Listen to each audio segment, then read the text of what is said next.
So we're standing in one of Deerwood's sort of flagship stands. And Tom, why does this look so good?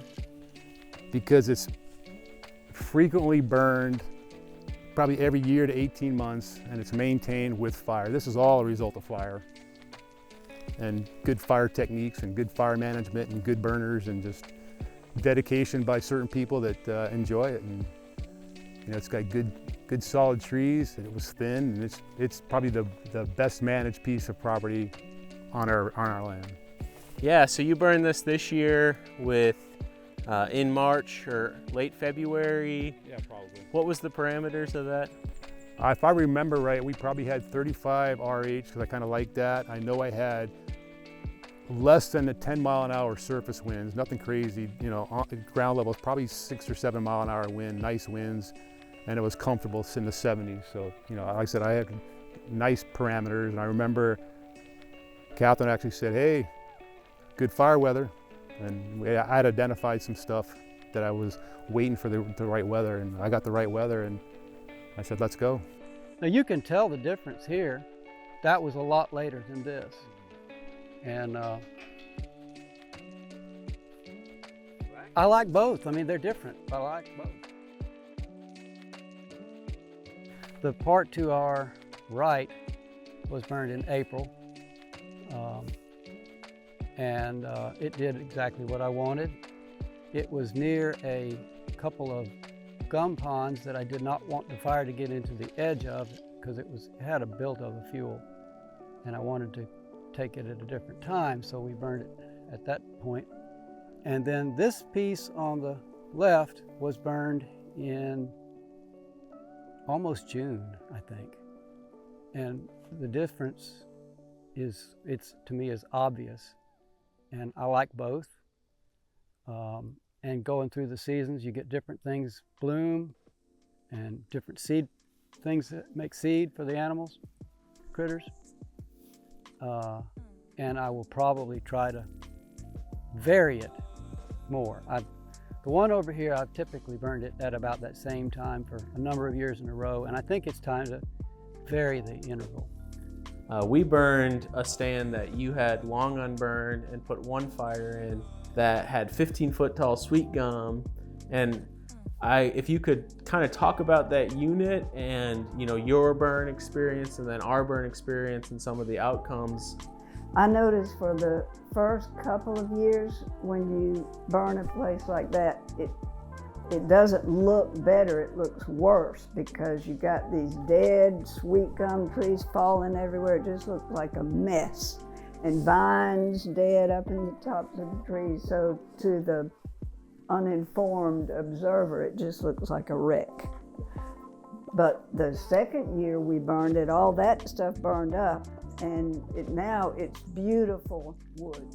When we grew up, there was so much natural longleaf on this property.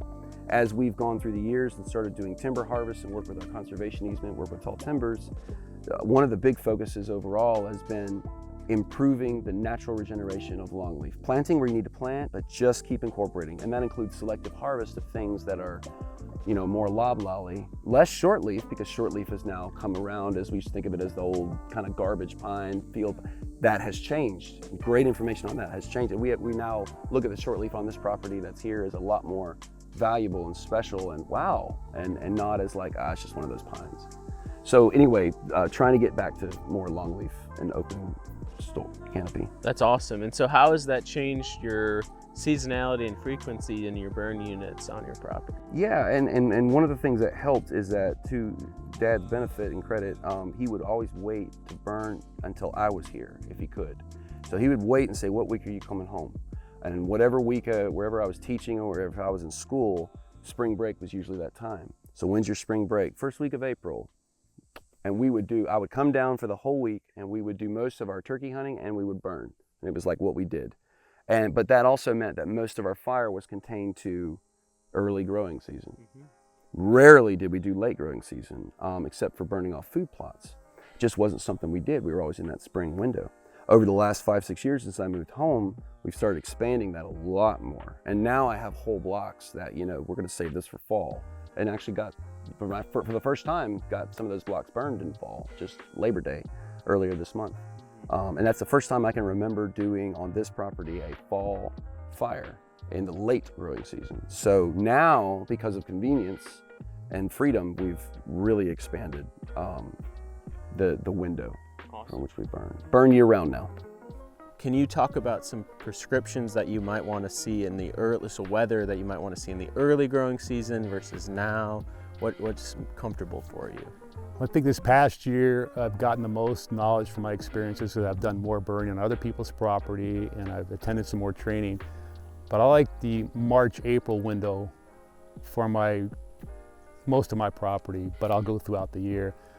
But I really want a good 5 to 8 mile surface wind to move my fire.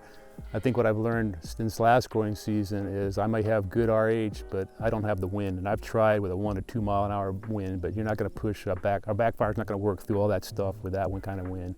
But my wind is probably the biggest thing I'm kind of more focused on now, along with, you know, your RH is always going to be there. But I like 45 RH, 5 to 8 mile an hour wind.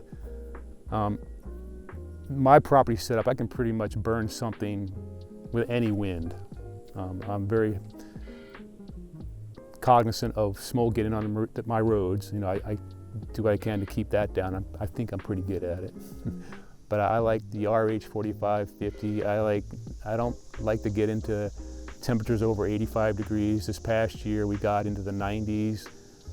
And what I learned this past year, one of many things, is 90 degrees, 50 RH. I'm gonna get results as if I had maybe 60 degrees and 30 RH because I got that, that ambient heat already there.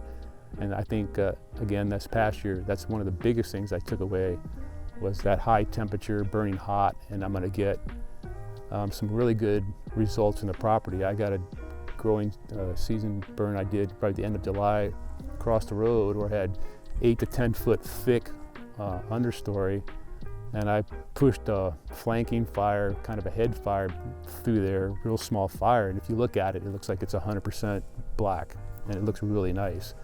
And you would think I had a 10 foot head fire blow through there, but 1 foot fire in a growing season, you may get the same results as a 10 foot fire in the dormant season. It just depends on your conditions and how you work it. My mother burned it in the fall and winter. I always associate the smell of wood smoke with the fall of the year and winter. So when my brother first burned it in May and we smelled that wood smoke, it just seemed so odd. But since then, I've become a great proponent of May and June burning for the longleaf pine ground cover because it makes such a difference.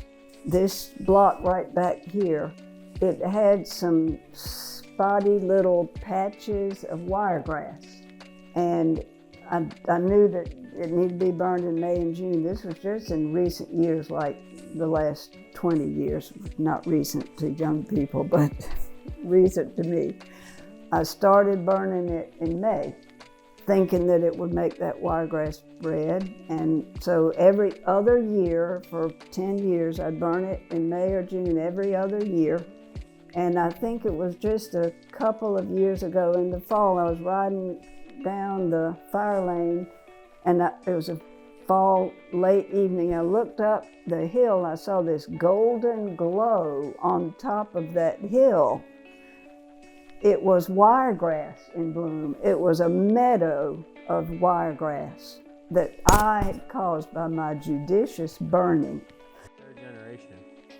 Awesome. So we're standing in a relatively older stand of timber here, and it seems like it's been managed with fire for quite a number of years. Was it always like this that you could remember in your youth, or did it change through time? The changes have been gradual, and I think mostly due to whether it got burned a lot or burned seldom. It went through periods of years where people didn't get around to burning it, and it got kind of thick and had a slight hardwood understory. And then we've been gradually picking up the frequency of fire and throwing in some growing season burns, which really helps to open it up, and we're real pleased with the way it looks.